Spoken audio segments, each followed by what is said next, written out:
sport time here at the homestead. And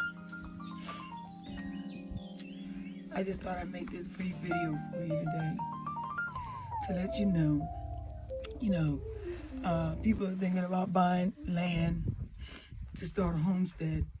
And I just thought I'd update you on some of the things that I did and some of the advice that I got from my real estate attorney.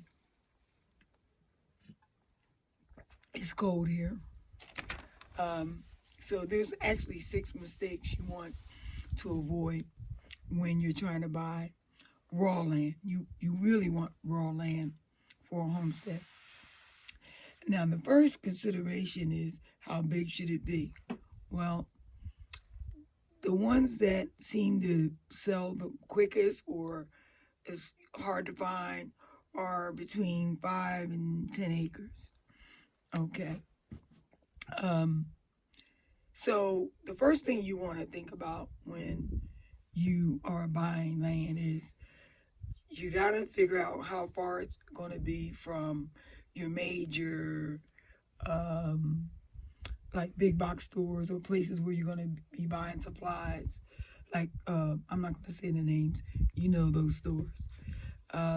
You want to be within a 20 to 40 minute driving range from those big box stores or lumber yards.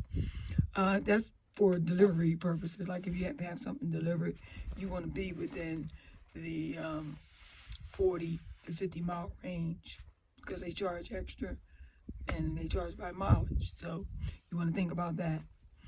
And I would say you want to be at least 15 or 20 minutes from the nearest grocery store of any kind. So that's the first thing. Number 2, you're not going to buy the first property that you look at. Please, please, please, never buy the first property that you look at. And in the process of me buying this property that I have here, I think I must have looked at 10, maybe 15 properties, either online and in a combination of online and in person.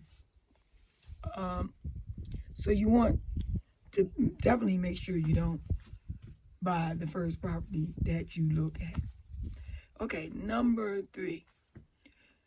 Well, as you can see from my previous videos, you don't want to buy any property without trees.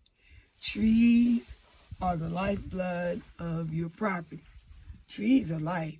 There's a scripture that talks about that, about the value of trees and what they represent in all of this creation.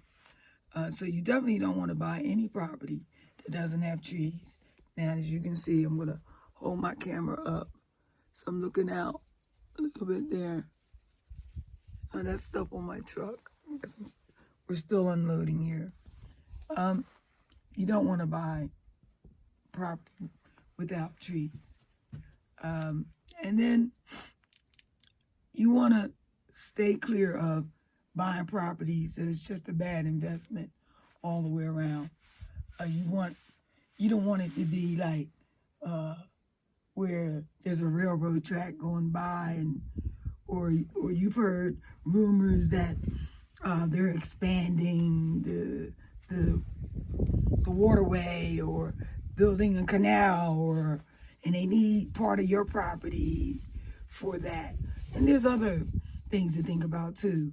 Out here, this is agricultural land, so the animals have the right of way. And so you don't want to buy land that's a bad investment. You want to be able to capitalize on the land for various purposes, for agriculture and livestock, because after all, you're putting in a homestead.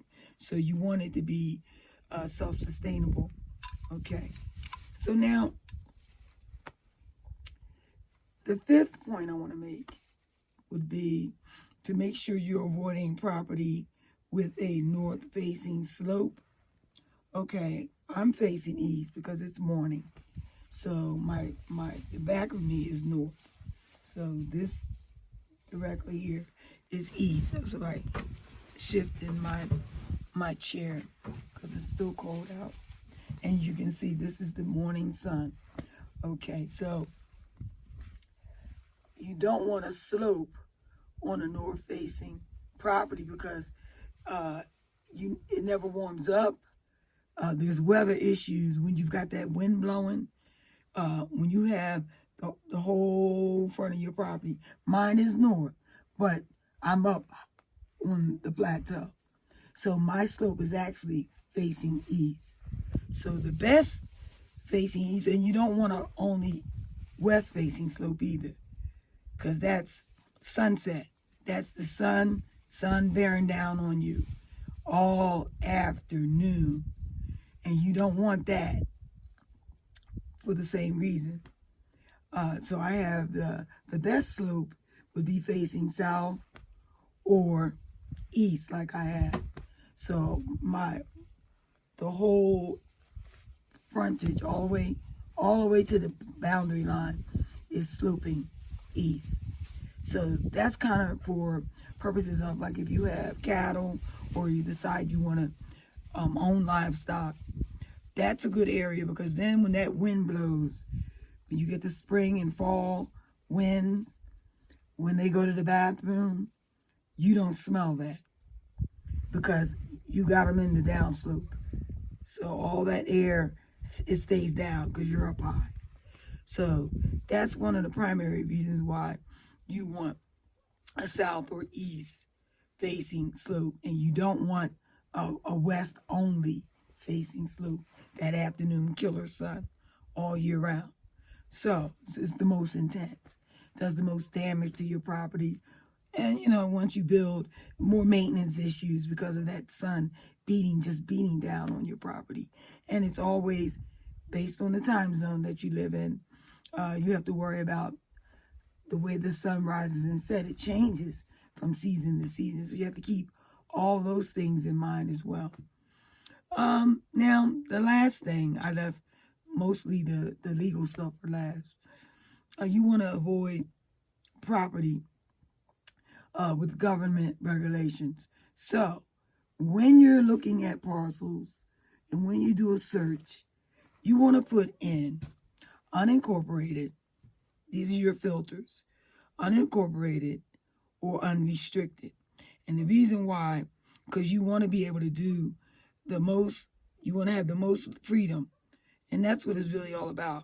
This is the whole reason why, hopefully, that you've decided that you're going to get away from all the chatter of the city and to keep up with the Joneses of the suburbs. And you just want a more simpler lifestyle.